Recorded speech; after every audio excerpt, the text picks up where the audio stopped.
What's up mga bikers? What's up mga packers? This is the Scud Speedster road bike. Let's have our bike check. Starting with the frame, the alloy tubings are double-butted alloy and has an aerodynamic geometry. It has an integrated head tube, which is fitted with the Speedster carbon fork with alloy steerer tube.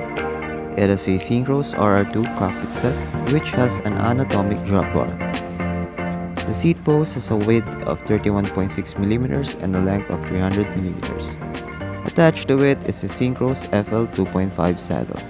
It is driven by Shimano Sora drivetrain consisting of a rear derailleur, front derailleur, and an STI Sora shifters, paired with a 9-speed cassette with 1130 teeth range.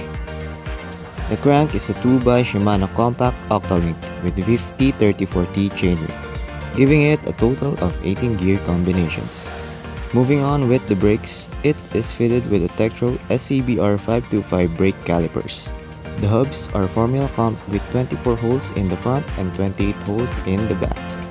And the rims are Syncros Race Aeroprofile rims.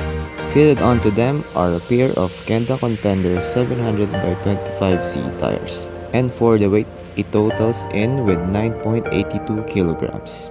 And that's it for the Scud Speedster road bike. Hope you liked the video, and for more of these bike checks, don't forget to like, share, comment, and subscribe. And as always, biking is life, but packing is lifer. See you in the next video.